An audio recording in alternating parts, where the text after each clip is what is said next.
Hi, good morning. Today I'll discuss our work examining how behavioral economics can be used to improve parent engagement in online BPT programs, specifically looking at Triple P Online for preschool ADHD. This project is motivated by a very prevalent challenge in mental health services where developing effective interventions does not guarantee that they will be used. So, over the past several decades, the field has made substantial progress in actually developing evidence based treatments. However, when those treatment interventions are scaled to real world settings, a large proportion of individuals who could benefit from them never actually initiate treatment or they disengage early. And this gap between treatment efficacy and real world utilization significantly limits the public health impact of many of the interventions. So, our project focuses on this issue in the context of BPT, also known as behavioral parent training, for preschool ADHD, where engagement challenges remain substantial despite strong empirical support for the intervention.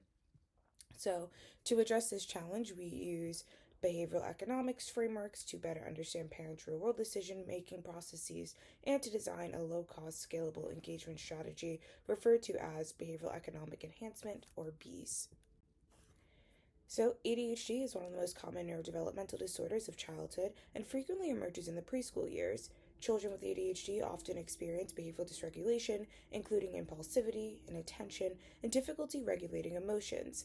These symptoms can lead to academic impairment, pair relationship difficulties, and elevated stress within the family system. And ADHD affects approximately 5 to 10% of children, making it one of the most prevalent childhood mental health conditions. Importantly, ADHD is typically chronic and developmentally persistent, often continuing into adolescence and adulthood. And because of this trajectory, early intervention is critical for altering long term outcomes. And so, clinical guidelines from organizations like the American Academy of Pediatrics and the Society for Developmental and Behavioral Pediatrics, they recommend behavioral parent training as a first-line treatment for preschool children with ADHD. Now, BPT focuses on equipping parents with strategies to strengthen positive parent child interactions and also manage disruptive behaviors. And these strategies include techniques such as praise, clear instructions, and consistent consequences, which help parents respond effectively to challenging behaviors and support children's behavioral development. Now, despite the strong evidence supporting behavioral parent training, engagement remains a major implementation challenge. Research consistently shows that more than half of parents fail to initiate or complete BPT programs. And this means that even though we have effective treatments, their impact is constrained because many families never receive the full intervention. And parents face multiple barriers that influence engagement. Those include things like time constraints, competing responsibilities, and difficulty implementing strategies within real world parenting contexts. So, to address accessibility barriers, online BPT programs have been developed. So, programs such as Triple P Online actually allow parents to participate from home and engage with modules at their own pace. However, evidence does suggest that increasing accessibility alone does not fully solve the engagement problem. Even when interventions are delivered online and they're highly accessible, many parents still struggle to initiate or sustain participation, and this highlights the need to better understand the behavioral processes that shape engagement decisions. Traditional engagement strategies often assume that individuals make decisions through fully rational processes, and under this assumption, if parents are given accurate information about the benefits of treatment, they will logically decide to participate and follow through with the intervention. And these approaches also tend to assume that individuals have stable resources, sufficient time, and even sustained motivation to carry out treatment participation. However, behavioral science suggests that these assumptions often do not reflect the realities of everyday decision making. So, parents of young children, especially those managing behavioral challenges, frequently experience high cognitive load, limited attention, and competing responsibilities.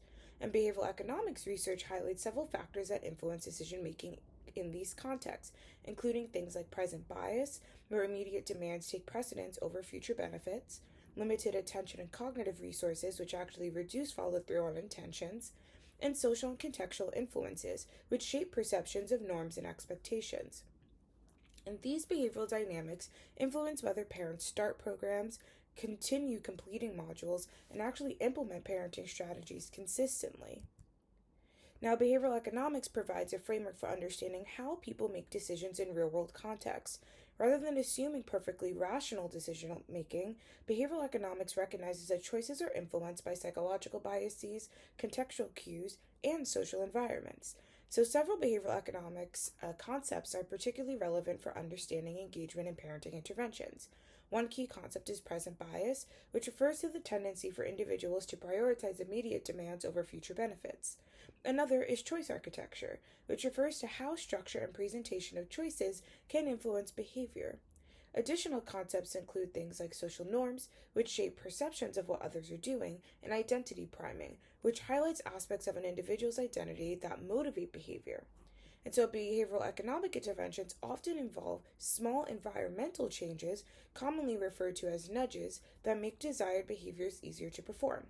So, in this project, we focus on behavioral economic enhancements, which are designed to be these light touch, low cost, and scalable strategies that support parent engagement with behavioral parent training programs. So, our study is guided by the behavioral economics double diamond model, which structures intervention development through 4 phases, that is, discover, define, develop, and deliver. The discover phase focuses on deeply understanding the problem and the experience of the population affected by it. And in this phase, we conducted qualitative interviews with parents of preschool-age children with ADHD who were advised to complete Triple P online. And the goal was to understand how parents actually make decisions about initiating and engaging in the program. Next, the define phase involves identifying patterns and themes within the data to determine the most important determinants of engagement behavior. And these insights then inform later phases of intervention design, ensuring that engagement strategies are grounded in parents' real-world experiences rather than assumptions.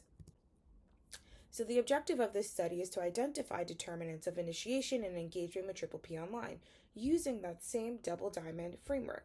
So participants included 30 English-speaking parents of preschool-age children with elevated ADHD symptoms. Parents participated in semi-structured qualitative interviews following their experience with the program.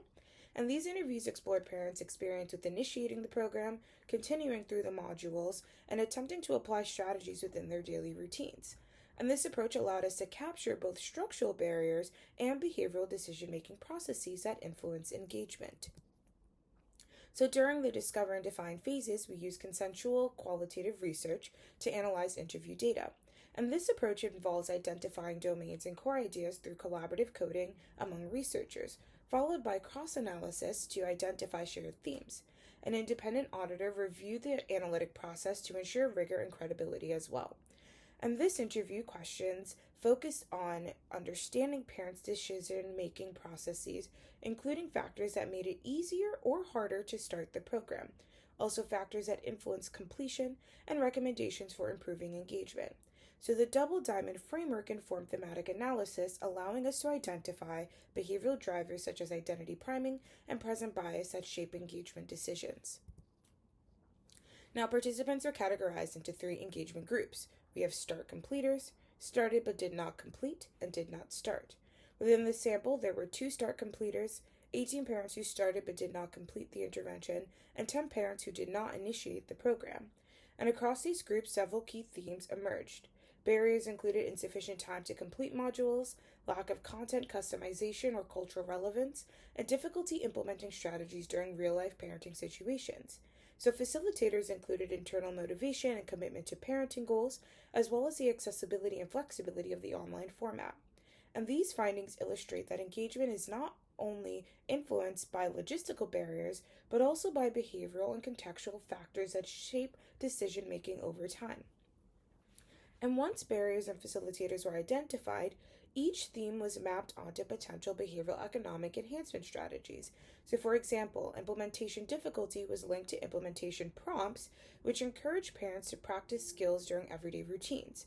Another strategy involved plan making, where parents create if-then plans to address specific parenting challenges. Commitment devices also represent another approach, where parents make a small commitment to try a strategy and receive follow-up prompts reinforcing their progress. And these strategies are designed to be delivered through SMS messages, which allow them to be brief, scalable, and easily integrated into online parenting programs. Now, this quote illustrates a facilitator of engagement. The parent describes how strategies from the modules helped address a recurring challenge around brushing teeth at night. This highlights how engagement may actually increase when parents can clearly connect program content to specific aspects of their daily routines. So when parents perceive strategies such as directly applicable to their own parenting situations, the intervention may feel more relevant and easier to implement. And this quote illustrates a barrier related to decision complexity and cognitive overload. So the parents describing feelings of overwhelm by the number of behaviors they would like to address and difficulty identifying which ones to prioritize. So even when parents are motivated to change behavior, the cognitive demands of parenting can make it difficult to translate knowledge into live action. So these findings reinforce the need for strategies that simplify decision making and reduce cognitive load. So based on these findings, we generated several types of behavioral economic enhancements. These included identity salient prompts, some active choice framing, personalized reminders, and implementation prompts. And these strategies are designed to address the specific barriers identified in the qualitative interviews and support engagement with the parenting program. So the next step in the project is refining the SMS-based nudges generated from this analysis.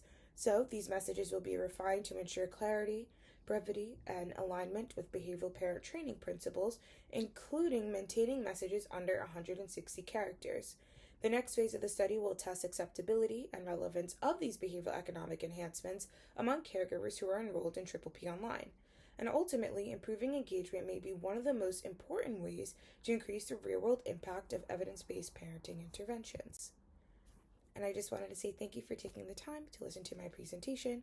And there's my email, our research lab, the FACES lab, and my LinkedIn attached as well. Have a great day.